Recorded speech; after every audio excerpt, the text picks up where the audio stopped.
Hello, అందరికీ నా హృదయపూర్వకమైన నమస్కారాలు.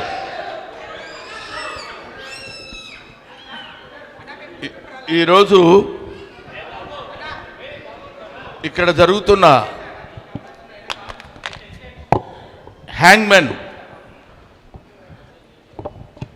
ఈ ఫంక్షన్కి నన్ను చీఫ్ గెస్ట్గా పిలిచారు. అవునా? చాలా చీప్ ఏంటి? ఓహో, చీఫ్ గెస్ట్గా పిలిచారు. నేను చీఫ్ గెస్ట్ అని ఎందుకన్నానంటే నోరు తిరగకనలేదు. ఏదో అలా ఇటు నుంచి అటు వస్తే కారు వేసుకుని ఇక్కడికి వస్తే మేము ఇక్కడ ఉండి మిమ్మల్ని రిసీవ్ చేసుకుంటాం, మీరు వెళ్ళిపోవచ్చు, 3:45 4 o'clock ఇక్కడ ఉండండి అని చెప్పారు. అది చాలా ఆనందకరమైనటువంటి విషయం. దాన్ని చీఫ్ గెస్ట్ అంటారో నాకు తెలియదు.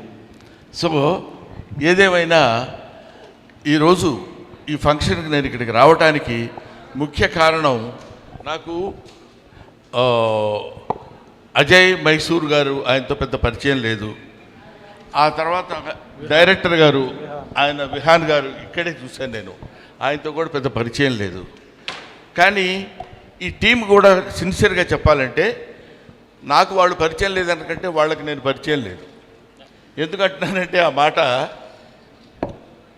వీళ్ళందరూ ఎవరూ తెలియకపోయినా ఈ ఫంక్షన్లో నేను మాట్లాడటానికి ఎందుకు వచ్చానంటే, the title of the film హ్యాంగ్మెన్.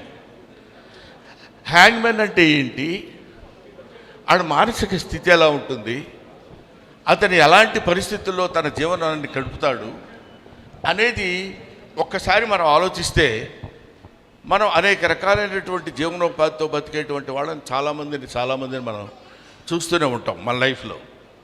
మన 24 క్రాఫ్ట్స్ ఉన్నాయి మన ఫిలిం ఇండస్ట్రీ వరకే. అలాంటిది అనేక రకాలైనటువంటి జీవనోపాధి కలిపేటువంటి వాళ్ళది వేరు. దాన్ని ఇబ్బందికరమైన ఉద్యోగం అనాలా, ఆనందకరమైన ఉద్యోగం అనాలా, అది మామూలు ఉద్యోగమే అనాలా, ఏమనాలో తెలియదు. కానీ అతని ఉద్యోగం ఏంటంటే ఒక మనిషిని ఉరి తీసే మనిషి యొక్క భావోద్వేగాలు ఎలా ఉంటాయి, వాడి జీవన విధానం ఎలా ఉంటుంది, ఎలా గడుపుతాడు అతను. పొద్దున్న లేస్తే మామూలుగా ఏదో బ్యాంక్కి వెళ్ళి సంతకం చేసి అక్కడ బిల్స్ తీసుకొని మనీ ట్రాన్సాక్షన్ చేసే ఉద్యోగం ఎలాగో, పొద్దునే వెళ్ళిపోయి అక్కడ ఒక గొయ్యి తీసి లేకపోతే ఏదో ఒక కావాల్సిన ఉరికంబాన్ని ఎక్కించి ఇతను చచ్చిపోయిన తర్వాత చచ్చిపోయాడని చెప్పేసి సంతకం చేసి వెళ్ళిపోయేటువంటి ఒక కామన్ మ్యాన్ లాగా అతను పడేటువంటి మానసిక వ్యధ ఎలా ఉంటుంది అనేది మిస్టర్ విహాన్. ఇతను అసలు ఈ సినిమా, నేను కూడా చాలా సినిమాల్లో యాక్ట్ చేశాను. ఈ సినిమా ఈ స్టోరీతో తీయాలి అనేటువంటి ఇట్లాంటి చాలా జరుగుతుంటాయి, కంగారు పడద్దు. నేను ఇందాక లక్కీగా అటువంటిది ఆ థాట్తో ఈ సినిమా చెయ్యాలి అనేటువంటి ఆలోచన రావటం డెఫినెట్గా నేను ఇతన్ని కంగ్రాచులేట్ చేస్తున్నాను. ఎవరు ఆ టైప్ ఆఫ్ థింకింగ్ నాకు తెలిసి చాలామంది ఇబ్బంది పడ్డారు. అలాంటి క్యారెక్టర్స్ ఊరికి అట్లా మధ్యలో ఒక సీన్ 2 సీన్లో వచ్చేసి వెళ్ళిపోయింది. కానీ హ్యాంగ్మెన్ బేస్డ్గా తీసినటువంటి సినిమా. తర్వాత ఈ సినిమా ఇండస్ట్రీలో ఏంటంటే కొంతమందికి బాగా కలిసి వస్తుంది సినిమా అంటేనే అది కలిసి రావటమే సినిమా. కుదరాలి అంటాం చూడండి, వాడికి బాగా కుదిరేసిందిరా అంటాం. అలా సినిమా అంటే అలా కలిసి రావాలి. నాకు తెలిసి బ్రహ్మాజీ ఒక మంచి విషయం ఉన్నటువంటి నటుడు. ఇందాక అమ్మాయి చెప్పినట్టు హీజ్ ఏ హీరో ఫ్రెండ్గా చేయగలడు, కమెడియన్గా చేయగలడు, విలన్గా చేయగలడు, విలన్ అసిస్టెంట్గా చేయగలడు, హీరోగా చేయగలడు. ఏ క్యారెక్టర్ ఇచ్చినా సరే చేసి పడ్డించగలిగినటువంటి అద్భుతమైన సత్తా ఉన్న వ్యక్తి బ్రహ్మాజీ. అటువంటి బ్రహ్మాజీకి సరైనటువంటి ఫుడ్ పడలేదే ఇంతవరకు అని ఆలోచించే వాళ్ళల్లో అతని మిత్రుడుగా నేను ఒకడిని. ఇంతవరకు మంచి ఛాలెంజింగ్ క్యారెక్టర్, ఇంతకుముందు గణ అనే ఒక సినిమా చేశాడు, అది కూడా మంచి క్యారెక్టర్ చేశాడు, కానీ అతను గుర్తింపు రాలేదు. కానీ ఈ హ్యాంగ్మెన్ అనే సినిమా తనకి దొరకటం, అతని పెర్ఫార్మెన్స్ ఇప్పుడే మనం ట్రైలర్లో చూసినప్పుడు మనకు అనిపించింది. ఒక అద్భుతమైనటువంటి పెర్ఫార్మెన్స్ చేశాడు, చెయ్యగలడు. చేయటానికి కావలసినటువంటి ఆహారం ఇప్పుడు దొరికింది కాబట్టి అతను దీన్ని ఒక అద్భుతమైనటువంటి విజయాన్ని సాధిస్తాడు, ఈ సినిమా ద్వారా అందుకుంటాడని నేను మనస్ఫూర్తిగా కోరుకుంటున్నాను. నేను కేవలం నాకు ఈ బ్రహ్మాజీ అంటే ఇప్పుడు ఇలా కనపడుతున్నాడు, కానీ ఎప్పుడో భూమి పుట్టినప్పుడు పుట్టాడు. మాకంటే చాలా సీనియరా కాదా? కరెక్ట్. ఎప్పటివాడివిరా నువ్వు, నీకు తెలీదు, నువ్వు అలా బతికేస్తున్నావు. కానీ ఇండస్ట్రీలో ఎప్పటి నుంచో ఉన్నటువంటి బ్రహ్మాజీ మమ్మల్ని అందరినీ చక్కగా దగ్గరికి తీసుకుని పైకి వస్తావే పర్వాలేదని మమ్మల్ని ఎంతో దాన్ని ఏమంటారు మంచి మాటలు చెప్పి పైకి తీసుకొచ్చినటువంటి మహానుభావుడు ఆయన. ఈ వృద్ధాప్యంలో కూడా ఇలాంటి సినిమాల్లో చేసి మెప్పించగలుగుతున్నాడంటే మనందరికీ ఎంతో ఆనందకరమైనటువంటి విషయం. కానీ నేను మిమ్మల్ని కంగ్రాచులేట్ చేసేది ఏంటంటే ఇలాంటి వృద్ధులను కూడా ఎన్నుకుని,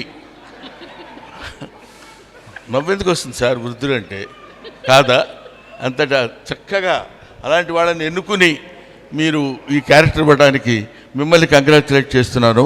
తర్వాత ఈ సినిమాలో యాక్ట్ చేశాడు ఇతని కొడుకుగా ఎవరు, Sunny is very good actor. నాకు చూస్తుంటేనే కొన్ని షార్ట్స్ మొన్న వచ్చినప్పుడు చూపించారు నాకు.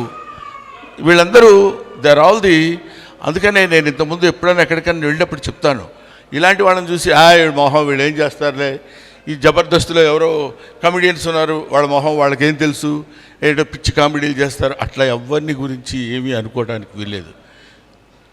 You can criticise an old man because you know what he is. Don't criticise an young man because you don't know what he will be. ఆ తర్వాత ఏమవుతాడో, ఎంత గొప్పవాడు అవుతాడో ఎలాగో తెలియదు.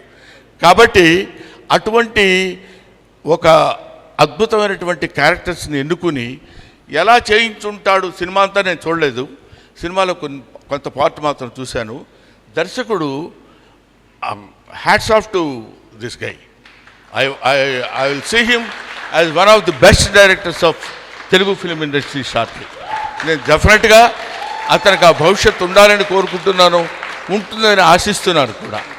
ఎందుకంటే ఇలాంటి వాళ్ళు ఉన్నప్పుడే, ఇప్పుడు మేమంతా కొంచెం పెద్ద బళ్ళు అయిపోయి వెనక్కి వెళ్ళిపోతున్న రోజుల్లో ముందుకు దూసుకొస్తున్నటువంటి వాళ్ళు యంగ్స్టర్స్ ముందుండాలి. అది వీళ్ళ నుంచి వచ్చినటువంటి వెలుగే తెలుగు చలనచిత్ర పరిశ్రమకు కాదు, భారతీయ చలనచిత్ర పరిశ్రమకు కూడా వీళ్ళ యొక్క కాంతి, వీళ్ళ యొక్క light will be distributed to entire India. అందుకని వీళ్ళు ప్యాన్ సినిమాలు తీయాలని, గొప్ప సినిమా అవ్వాలని మాత్రం నేను మనస్ఫూర్తిగా కోరుకుంటున్నాను. వీళ్ళందరికంటే ఒక అమ్మాయి గురించి నేను మాట్లాడాలి. ఆ అమ్మాయి నందిని రెడ్డి. ఈ అమ్మాయి అసిస్టెంట్ డైరెక్టర్గా లిటిల్ సోల్జర్స్ సినిమాలో నాతో పనిచేస్తుంది. లిటిల్ సోల్జర్స్ అని, అది ఎన్ని సంవత్సరాలు అయిందమ్మా? కమిట్ అవ్వట్లా. నీ గురించి కాదు. కాబట్టి నందిని రెడ్డి రీసెంట్గా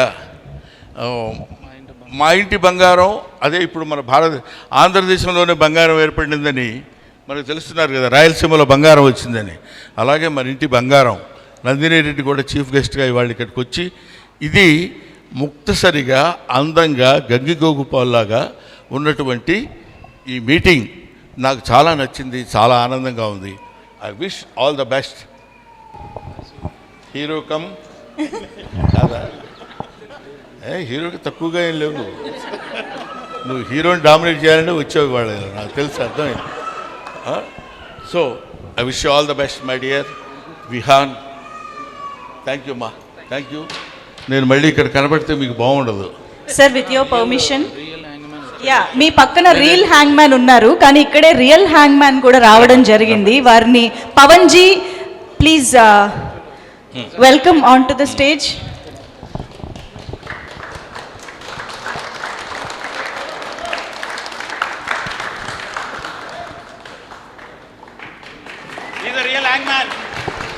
హలో, ఈయన రియల్ హ్యాంగ్ మ్యాన్ అన్నారు. ప్రభాకర్ గారు రావాలి. ఎందుకంటున్నారంటే ఈ రియల్ హ్యాంగ్ మ్యాన్ అని ఈ వ్యవస్థ అతి త్వరలో నశించిపోవాలని కోరుకుంటున్నాను. ఐ సిన్సియర్లీ విష్ గాడ్ ఈ వ్యవస్థ ఉండకూడదు. అప్పటి నుంచో మా తాతలు మా ఇది అంటే ఆ వ్యవస్థ ఉండకూడదని ఎందుకంటున్నారంటే హ్యాంగ్ చేయించుకుని ఉరి తీయించబడేటువంటి తప్పు ఏ మనిషి చేయకూడదని నా కోరిక. రాజకీయ వ్యవస్థ అదే రాజకీయ వ్యవస్థ, అన్ని వ్యవస్థలు, సాంస్కృతిక వ్యవస్థ, రాజకీయ వ్యవస్థ, ఆర్థిక వ్యవస్థ, అన్ని రకాల వ్యవస్థలు సరైన పద్ధతిలో పనిచేసినప్పుడు ఒక మనిషిని ప్రాణం తీసేటువంటి శిక్ష విధించేటువంటి స్థితి ఏ మానవుడికి రాకూడదు. ఇంతోనే ఈ ఉరి శిక్ష అనబడేటువంటి హ్యాంగ్మెన్ అనబడేటువంటి ఆ వృత్తిని క్షీణించి నశించిపోవాలని నేను మనస్ఫూర్తిగా కోరుకుంటూ, ఈ సినిమా నీ ద్వారా పెద్ద హిట్ అయ్యి ఇది గొప్ప విజయాన్ని సాధించాలని నేను మనస్ఫూర్తిగా కోరుకుంటున్నాను. మా బ్రహ్మాజీని నాది బ్రహ్మ సగం కొట్టేశాడు. నేను బ్రహ్మ ఆనందాన్ని జీ గౌరవం దగ్గర ఆపేశాడు అర్థంకి. Thank you very much. Thanks a lot. Thanks అమ్మా. Thank you sir. సార్